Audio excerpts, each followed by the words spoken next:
एकमात्र भगवान के नाम रूप लीला धाम का आश्रय छोड़ करके कहीं भी आप देख लो, अगर आपको विश्राम मिल जाए, सुख मिल जाए, शांति मिल जाए, भटकना ही है। ये हम उसी लाइन में खड़े होके बोल रहे हैं, उसी पंक्ति में खड़े हो। अगर विश्राम है तो श्री भगवान के चरणों में, उनके नाम में, नहीं तो भटकना ही भटकना है। कोई भी हो, जहां नाम छूटा वहीं भटक गए। कह हनुमंत विपति प्रभु सोई, जब तो सुमिरन भजन न होई। सुमिरन भगवान की स्मृति, भजन सेवा, समाज सेवा, ठाकुर सेवा, माता पिता परिवार पशु पक्षी सेवा। सेवा भजन में, सेवा सुमिरन में जीवन सार्थक, नहीं तो विपत्ति में फंसा फंसाया है। विनमूत्र श्लेष्म पूषादि भरितमिदम स्नायु मांसास्थि मज्जा रक्ताद्यात्म त्वचाच्छादित महारहि स्वार्थ निर्मूलकारी। क्या है तुम्हारे शरीर में बड़ा गर्व करते हो? इसमें अगर कुछ भी संग्रह नाम की चीज है तो मलमूत्र का संग्रह है।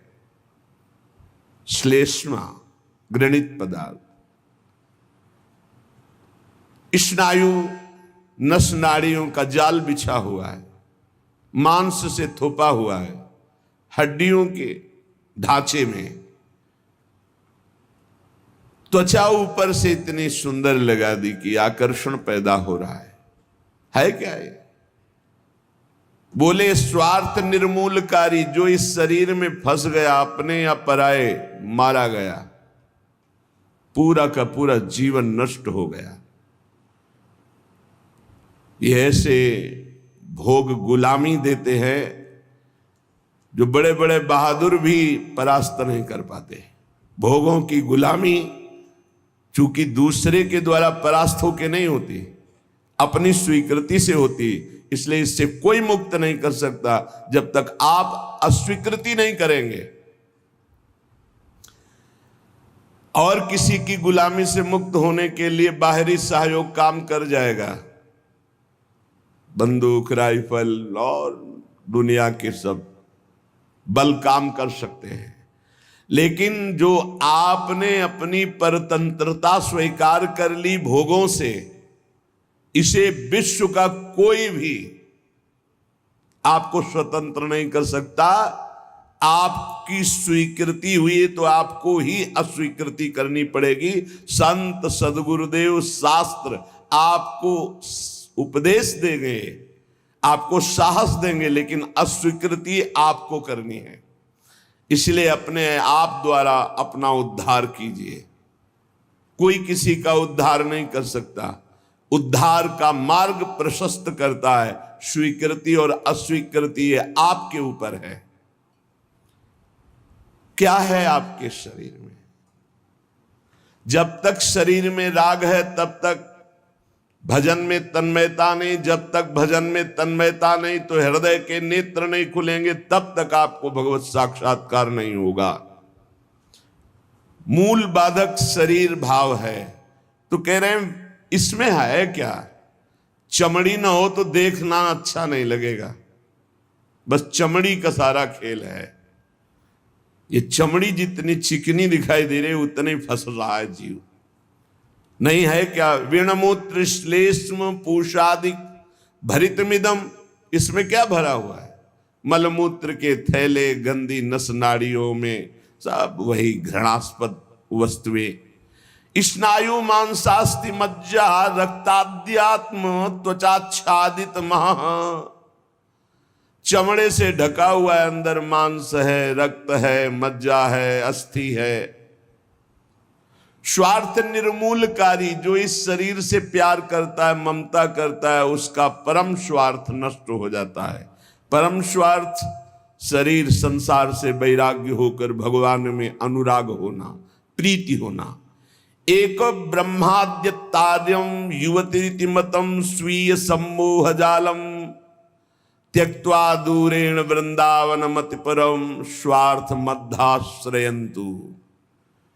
ब्रह्मादिकों के लिए भी अजेय,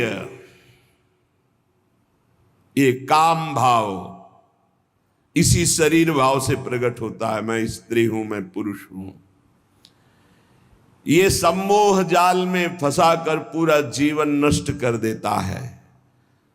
इसलिए शरीर राग मिटाना ही साधना है।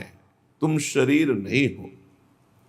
त्यक्त्वा दूरेण, शरीर राग को जो दूर से ही त्याग दिया, वो वृंदावन के मध्य में रास विलास परायण कुंज निकुंजों में जो प्रिया प्रीतम है, इनका साक्षात्कार कर पाता है। शरीर राग।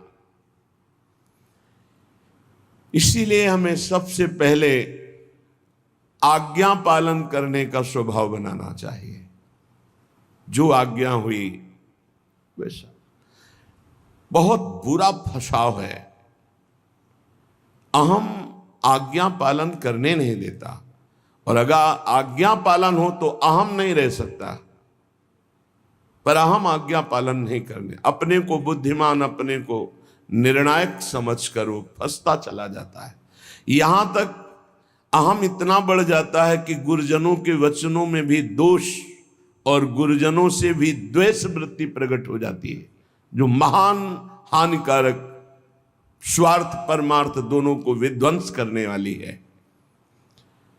सर्वात्मार्थोरु विघ्नम कलय यदि मनो योषिताम भाव निघ्नम। यदि तुम थोड़ा भी बुद्धि रखते हो तो सर्वनाश करने वाले इस काम से अपने आप को बचा लो। कुछ नहीं भाई, कुछ नहीं। आप जो गृहस्थ हैं, जो संसार में भोग रहे हैं, वो देख लो कौन सी आपको ऐसी निधि मिल गई आज तक कि आप हाथ उठा कह सकते हो अब कृत्य भयऊ मैं, अब कछुनाथ न चाहिए मोरे। ऐसा नहीं बोल सकते। जिनको भोगने को नहीं मिला है वो अंदर से सोचते हैं कि संसार में अगर त्रिभुवन में कोई सुख है तो काम सुख है। अंदर से ये मन से मन मिला के बात कर रहे हैं। जो भोग लिए हैं वो और भोगने की इच्छा और दूसरों से भोगने की इच्छा। जो नहीं भोगे हैं वो पछता रहे। अंत तो गत्वा काम सर्वनाश कर देता है, सर्वनाश। बस इसमें रोकर भगवान को पुकारने के सिवा कोई उपाय नहीं। आप गला काट के रख दो, काम कभी आपको माफ करने वाला नहीं, कभी मुक्त करने वाला नहीं। आप रो के हाथ जोड़ो तो भी वो नहीं। बहुत दुष्ट, महापापी, महासनो, भगवान के वचन है। महापापी, महासनो, बिल्कुल दयालु नहीं। बहुत विषय चुगा जिन चुगय मन, चुगत कछुक सुख होए, फिर फांसी ऐसी लगे। चुगा को पक्षी केवल देख रहा है, लेकिन उसमें पड़े हुए जाल को नहीं देख रहा। ऐसे ही कामना युक्त पुरुष केवल भोग देख रहा है, लेकिन भोग में जो फसाव है, जो गुलामी है, वो नहीं देख पा रहा। जो जलन है, अशांति है, दुर्गति है, उसको वो नहीं देख पा रहा। उसे महापुरुष दिखा रहे। सर्वात्मार्थोरु विघ्नम कलय यदि मनो योषिताम भाव निघ्नम। निघ्न दुष्टेन्द्रियाणि प्रसव मुद। ये इंद्रियां इतनी दुष्ट हैं, 5 मिनट पहले जल करके मन और इंद्रियों ने निश्चय किया आज के बाद कभी हम गलत सोचेंगे भी नहीं। 5 मिनट के बाद संयोग मिल गया, फिर वैसे ही। क्या इनका विश्वास करें? आप लोग सब इस बात का अनुभव कर रहे हैं। थोड़ी सी गलती हो जाती है साधक से तो एकांत में वो जलता है, प्रभु को पुकारता है, नाथ अब इस गलती से कैसे निबरे, कैसे हो गई। ऐसा पश्चाताप मन और हृदय में होता है कि शायद अब जिंदगी में गलती नहीं होगी। लेकिन हम घंटे 2 घंटे की बात नहीं कहते, 5 मिनट की बात कहते हैं। 5 मिनट के बाद ही कुसंग हुआ और फिर उत्साहित होकर मन उसी कार्य में लग गया। ऐसे घृणित दुष्ट मन और इंद्रियों पर कभी विश्वास न करें। मैं विषयों के संग से हारूंगा नहीं, ऐसा कोई बहादुरी न दिखावे। काजर की कोठरी में कैसो भी सयान हो जाए, दाग लागी है पै लागी है पै लागी है। कैसो भी सयान हो जाए, दाग लागी है पै लागी है पै लागी है। निघ्न दुष्टेन्द्रियाणि प्रशोभ मुदय भांच युद्धता मर्ष दंडई। क्या कह रहे हैं श्रीपाद, बहुत ध्यान से सुनिए। बहुत हो गया दुलार करते हुए, अब अमरस में भर जाओ और इन दुष्ट इंद्रिय और पापी मन को दंड दो। ये ऐसे नहीं मानेंगे कि बार बार कसम खा लो, प्रार्थना कर लो, इनको दुलार कर लो, ये मान जाए। नहीं, दंड देना पड़ेगा। क्या दंड देना पड़ेगा? कहां है मन जिसको मारे? क्या दंड दे इंद्रिय और मन को? उपवास, मौन, एकांत सेवन, भारी दंड है। उपवास, मौन, एकांत सेवन, ये इंद्रिय मन के लिए भारी दंड है। अपने आप ठीक होना शुरू हो जाएंगे और जबरदस्ती नाम जप करवाओ। एक जिद्दी स्वभाव साधक का होना चाहिए, होता है। आप देखिए, एक तार, एक मंत्र को जपना शुरू कीजिए, एक नाम को एक तार शुरू कीजिए, केवल 10 मिनट जांच कीजिए। 10 मिनट, हजारों जगह जा चुका होगा। 10 मिनट में हजारों जगह भागेगा। इस पर गुस्सा नहीं आती, अमर्ष नहीं आता, अमर्ष असहनशीलता नहीं भागने देंगे। बार बार इसके साथ लड़ाई लड़ो, क्षमा मत करो। दूसरों की छोटी सी गलती भी तुम क्षमा नहीं करते हो, अपनी पहाड़ के पहाड़ पाप को क्षमा कर रहे हो। ये बहुत बड़ी हानि है। अपनी छोटी सी भी गलती क्षमा नहीं होनी चाहिए, और दूसरे के पहाड़ जैसे पाप को भी क्षमा करने की सामर्थ्य रखे, उसे कहते हैं भगवत मार्ग का उपासक। उमा संत कही यही बड़ाई, मंद करत जो करे भलाई। वो मंद कर रहा है, वो उसका भला। हमारी उल्टी चाल है, हम दूसरों के छिद्र राई जैसे दोष को पहाड़ जैसा देखते हैं और क्षमा नहीं करते, और अपने पहाड़ जैसे दोष को राई के समान भी नहीं मानते और क्षमा कर देते हैं। ये बहुत बड़ी हानि का विषय है। साधक ऐसा नहीं होता है। कैसे तुम्हें बताएं? साधक का हृदय आग लग जाती है अगर कोई त्रुटि होती है। बस अंदर ये होता है कि प्रिया, जो हम इंतजार कर रहे हैं आपकी कृपा कटाक्ष का, जिस दिन आपका कृपा कटाक्ष हुआ उसी दिन रौंद के फेंक देंगे इन दुष्ट भावों को, जो काम है, क्रोध है, लोभ है, मोह है। मैं तो नहीं जीत सकता, पर इंतजार कर रहा हूं मालिक आपके इशारे का। जिस दिन आपका इशारा, आपका बल प्राप्त हो गया, इन दुष्टों को जो जन्म जन्मांतरों से घृणित कार्यों में मुझे परास्त करते चले आए हैं, इनका सर्वनाश कर दूंगा। इनका बीज भी नहीं रहने दूंगा, इनकी जड़ भी नहीं रहने दूंगा, वासना की जड़ उखाड़ दूंगा। उपासक अंदर ही अंदर अमर्ष कह रहे, देखो, निघ्न दुष्टेन्द्रियाणि प्रसव मुदय भांच युद्धतामर्ष दंडई। जैसे कोई बलवान आदमी किसी महाबलवान के चक्कर में फंसकर दब गया हो, अब अंदर अंदर वो अमर्ष से भर रहा है कि एक बार मैं छूट पाऊं कि बस फिर इसका सर्वनाश कर दूंगा। ऐसे ही साधक दांती पीस कर, हाथ मसल कर बस सोचता है, एक बार केवल चांस दे दो प्रभु, एक बार फिर इन काम, क्रोध, लोभ, मोह, मद के जड़ को उखाड़ के फेंकूंगा। अभी तक पता था कि मैं काम विजयी हूं, लेकिन जड़ नहीं काट पाया तो ये नए किनगे छोड़ दिए। अब की किनगे नहीं काटेंगे, अब की जड़ उखाड़ करके फेंकेंगे। ये उपासक की वृत्ति, अमर्ष युद्धता। ऐसा अमर्ष में भरकर उद्योग करो, नष्ट कर दो इन विकारों को, क्योंकि बिना विकार नष्ट हुए देह भाव नहीं जाएगा। बिना देह भाव गए परमात्मा प्राप्ति नहीं होती। तद्रूपं चैव भूषादिकम अपि नितराम दूर दूरेण कुर्वन्। शरीर का श्रृंगार करना बंद करो यदि काम विजयी होना है तो, और शरीर के श्रृंगार को देखो मती। जो चाहे आपन कल्याणा, सुजस सुमति शुभगति शुभ नाना, सो पर नार लीलार गोसाई तजौ चौथ के चंद की नाई। जैसे चौथ के चंद्रमा को देखने से कलंक लग जाता है, यदि शुभ गति मति चाहते हो, अपना नाना प्रकार का शुभ चाहते हो, तो छोड़ दो पराई माता बहनों की तरफ गंदी दृष्टि से देखना। ये आद्याशक्ति के अंश स्वरूप आए, हमसे त्रुटि हो रही कि हम इन्हें भोग भाव से देख रहे, हमारी दुर्गति पक्की हो जाएगी। चाहे जितना बड़ा तपस्वी, महाबलवान, महान यशस्वी रहा हो, जब कभी ऐसा दोष किया तो सर्वनाश हो गया। ये जानते हुए भी मन बुद्धि इंद्रियां धोखा दे रही, और इन धोखेबाजों को हम पुष्ट करना चाहते हैं, इनके अनुकूल चलाना चाहते हैं, इनके अनुकूल जो ये मांगे वो भोग दे दे। श्री ध्रुवदास जी महाराज कृपा करके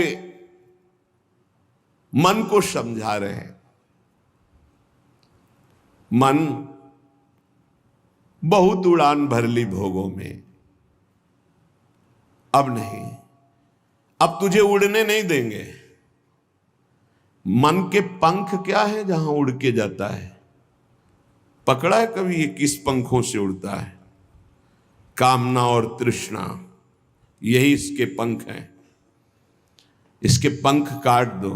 काम कामना वासना मनते करियति दूर, निरंतर भजन में डूबे रहो। बहुत भयावह संसार है, तुम्हें नहीं दिखाई दे रहा है, आचार्यों को, गुरुजनों को, संत जनों को दिखाई दिया। जलत ज्वालत, ये जलती हुई ज्वाला है। काम क्रोध लोभ मोह मद मत्सरे भस्म कर देते हैं, पूरा जीवन का जीवन नष्ट कर देते हैं, गुलाम बना लेते हैं। धिक्कार है मन बुद्धि को, गुलाम बना लेते हैं, निकलने नहीं देते। कैसा कैसा जाल है। मन पंछी अब परहि जिनी, जगत मोह के जाल। तब तो को हुए है कठिन, बड़ी है दुख विशाल। रे मन कबहू जाई जिनी, भूली विषय बन रंग। मनमथ ठग मारत तहां, लिए बहुत ठग संग। ए मन, तो पक्षी बन करके जो भोगों का चुगा चुगने जा रहा है, तो उसमें मोह जाल है, फंस जाएगा मोह जाल में। बहुत अविश्वास संसार है। गला काट के रख दो तो भी विश्वास नहीं करेगा, तो भी कहेगा कि नाटक कर रहा है। मान लो हमारी बात, अगर तुम प्रभु के सिवा किसी और का भरोसा रखते हो और से अपनापन रखते हो, तो तुम गला काट के रख दो तो भी तुम्हारा उपहास ही होगा, विश्वास नहीं माना जाएगा, मूर्ख माना जाएगा। यहां तुम्हारे आंसुओं की कीमत, तुम्हारे भाव की कीमत सिर्फ हरि दे सकते हैं। ये नाटकबाज संसार नहीं दे सकता। हमारी बात मान लो। अये मन, मेरी बात मान लो, मोह जाल में मत फंस। अभी तू दुख में फंसा नहीं, इसलिए निकल सकता है, नहीं दुख में फंस जाएगा तो फिर निकलना मुश्किल। बड़ा भयंकर कर्मों का जाल है, बड़ा भयंकर जाल है, तुम्हें दिखाई नहीं देता, फिर रोते हैं। एक आए थे जेलर साहब एकांतिक में, वो कह रहे थे कि मैं आपका प्रवचन सुनाता हूं उनको जेल। अब वो रो रो के कहते हैं कि कोई उपाय नहीं जिससे मैं एक बार निकल पाऊं और अपना जीवन संभाल लूं। उनके लिए क्या आपका? तो कहा निकलने के लिए तो हम उपाय नहीं जानते, लेकिन भव समुद्र से ही निकल जाएंगे। वहीं रह करके नाम जप करें, भगवान को पुकारें, मेहनत करें, अच्छे भाव रखें, तो वहीं उनका कल्याण हो जाएगा। संसार की जेल से तो भले न निकल पावे, लेकिन आवागमन से जरूर मुक्त हो जाएंगे।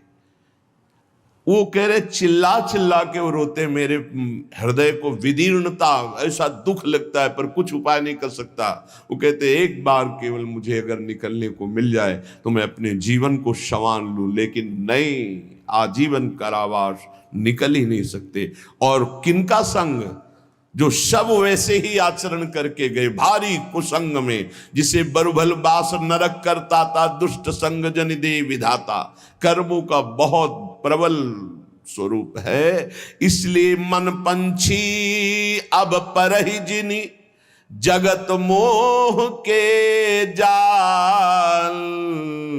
तब तो को हुए है कठिन, बड़ी है दुख विशाल। आज तक जो मारा गया है, महान से महान, वो माया ने मारा है। माया ने वो अपना रूप धर करके ऐसे आसक्त होकर फंसा लिया कि नष्ट हो गया। चाहे संबरासुर हो, कोई भी बड़े से बड़ा बलवान हो, उसकी मृत्यु का कारण कोई न कोई माया का एक स्वरूप हुआ है। अगर आप अपना नाश नहीं चाहते, आप पतन नहीं चाहते, तो गृहस्थ में है तो एक पत्नी व्रत, दूसरी की तरफ आंख मत उठाना। धर्म पूर्वक कमाओ, परिवार का पोषण करो, नाम जप करो, मुक्त हो जाओगे। इतनी बात तो समझ में आ गई कि जो सब सहारों को छोड़कर आपके भरोसे हो जाता है, आप उसे अभय कर देती। शरणागत अभय। और आपका बाना है, आपका प्रण है, आपका स्वभाव है कि जो आपकी शरण में आ गया, चाहे जितना पतित हो, उसे पावन करके महान बना दिया। हरिराम व्यास जी कहते हैं, मुझ जैसे अधम को भी स्वीकार कर लिया श्री स्वामी जी ने। तो कोई भी हो, अन्य अवलंबन का त्याग करके अनन्य भाव से श्यामा जी की शरण में हो जाए तो परम हृदय शीतल हो जाएगा, निर्भय हो जाएगा, निश्चिंत हो जाएगा, निशोक हो जाएगा। इतनी बान रावरी जानत निरालंब को राखन हारी। जिसका कोई सहारा नहीं होता, मेरी महारानी जो उस पर अपार कृपा करके महान बना देती हैं। ताशो आस करत ये प्यारी, करी हो कबहू उमगी कृपारी। करी हो कबहू उमगी कृपारी, हे वृषभानु दुलारी। करी हो कबहू कृपा। बाट जोहते हुए यही उपासना है, राधा राधा राधा। और हम बाट जो रहे कृपा की। जिस दिन मेरी महारानी जी की कृपा हो गई, उस दिन ये जो इंद्रियों की गुलामी है, मन की गुलामी है, जो भोगों की प्रियता है, अनंत जन्मों से भटक रहे हैं, ये एक क्षण में मिट जाएगा। बस हम राधा राधा कहते हुए स्वामी जी की कृपा की बाट जो है। श्री जी की कृपा तो अपार हो ही गई है, क्योंकि मानव देह, उसमें भी दुर्लभ बात वृंदावन में आना, वृंदावन में बैठकर सत्संग सुनना, उसमें भी दुर्लभ बात श्री राधा नाम, राधा तत्व, राधा रूप, राधा शरणागति, इसका परिचय मिलना, ये तो अमोघ विषय है। ये कभी व्यर्थ नहीं जाता। एक बार भी राधा नाम जिह्वा से उच्चारण हो गया या कान में श्रवण करने का सौभाग्य मिला, दुर्गति शब्द खत्म हो गया। मेरी श्रद्धा, मेरा विश्वास, मेरे आचार्य, मेरे गुरुजनों की द्वारा गाई हुई जो राधा नाम महिमा और राधा नाम प्रताप, उसके बल से कहते, एक बार जिसकी श्रवणेन्द्री में, एक बार जिन नाम ली हित सो होए अति दीन, ताको संग न छाणहि ध्रुव अपनो कर ली। अपार महामहिम राधा नाम है। अगर ये एक बार कथन श्रवण करने का सौभाग्य मिल गया तो मानो दुर्गति से निपटने के लिए तुमने ताल ठोक दी। विषयों पर विजय प्राप्त करने के लिए मानो तुमने कमर कस ली। यदि राधा नाम लिया, राधा नाम श्रवण किया, राधा चरणों का आश्रय ले लिया। श्रीपाद प्रबोधानंद जी महाराज हमारी प्यारी जू और प्यारे जू, ये जुगल जोड़ी जो जहां खेल रही है, ये वही वृंदावन धाम है। आचार्यों ने कोई आकाश के ऊपर कोई वृंदावन धाम का वर्णन नहीं किया। जय श्री हरिवंश विपिन भूतल पर, विपिन कौन सा वृंदा विपिन, बोले भूतल पर, इसी पृथ्वी पर विराजमान, यही वृंदावन। चिरजीवो भूतल यह जोरी, अलग अलग पदों में चिरजीवो चिरंजीवी ये जोरी भूतल पर विराजमान है। अविचल जोरी, जहां एक कदम भी वृंदावन से कभी बाहर हमारे प्रिया प्रीतम नहीं जाते, ये वही वृंदावन है, यही है। आवश्यकता है हमें अपने देह राग त्याग की। जब तक देह राग है तब तक अनुराग नहीं, जब तक अनुराग नहीं तब तक दृष्टि नहीं खुलती, मानस नेत्र, हृदय के प्रेम नेत्र नहीं खुलते। जब तक हृदय के प्रेम नेत्र नहीं खुलते तब तक वृंदावन को नहीं देख पाओगे। ईंट पत्थर मकान मंदिर यही देख सकते हो, लेकिन चिदानंद वृंदावन के लिए हृदय के नेत्र खुलते हैं। ही के नयन निहारी, वो तब खुलते हैं जब देह राग नष्ट होता है। कह रहे कि ये जो तुम्हारा देह पर राग हो गया है, अनेकों बार तुम्हें सुनने को मिला, श्रुत्वा श्रुत्वात सुखिताम, बार बार तुम भगवत चर्चा सुनते हो, सिद्धांत सुनते हो, थोड़ा सुख का अनुभव करते हो, पर आप ये देख पाते हो कि आप अपने मन को समझा पाते हो, आप अपनी बुद्धि को समझा पाते हो? तो सच्ची बात कहते हैं ना। सत्संग सुनते हैं, श्रुत्वा श्रुत्वात सुखिताम, अच्छा लगता है। सिद्धांत सुनते हैं भगवत प्राप्ति का, अच्छा लगता है, लेकिन हम उसे उतार नहीं पा रहे हैं। हमारा मन, हमारी इंद्रियां भोगों में ही जा रही हैं। बुद्धि का निश्चय भोगों में ही है। जिसकी बुद्धि का निश्चय किंचन मात्र भी इतना है कि किसी भी भोग में सुख है, वो झूठ बोल सकता है कि मैं परमात्मा प्राप्ति करना चाहता हूं, लेकिन उसके हृदय में परमात्मा प्राप्ति की चाह नहीं हो सकती। श्री भगवान कहते हैं, भोगैश्वर्य प्रसक्ता नाम तया प्रहत चेतसाम व्यवसायत्मिका बुद्धि समाधो न विधीयते। जिसकी बुद्धि को भोगों ने अपहृत कर लिया है, चित्त भोगों का चिंतन करता है कि इसमें सुख है, वो कभी ऐसा निश्चय कर ही नहीं सकता कि मुझे भगवत प्राप्ति करनी है, मुझे परमात्मा प्राप्ति करनी है। ऐसा निश्चय नहीं। ऐसा निश्चय ना होने के कारण भजन में तन्मयता नहीं होती। भजन तन्मयता रूप ना धारण करने के कारण हम सुनते हैं, समझते हैं, पर हम माया का त्याग नहीं कर पाते, हम भोगों का त्याग नहीं कर पाते। अत्यंता असुचि बीभत्स देहादौ नयु करहिचित। कैसे महापुरुषों ने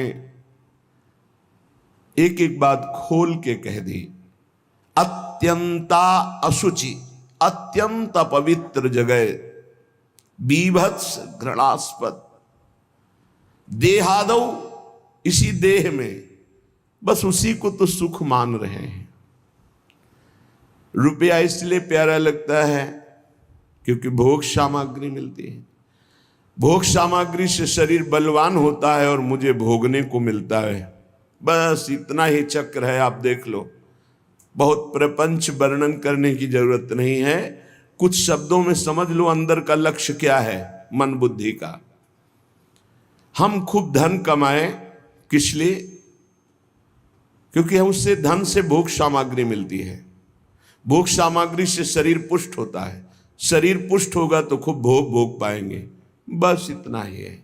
शरीर सुखपूर्वक रहे इसलिए मकान, शरीर सुखपूर्वक यात्रा करे इसलिए गाड़ी, शरीर सुख को लेकर के ही सारी कल्पनाएं, सारी चिंताएं, सारी बातें होती हैं।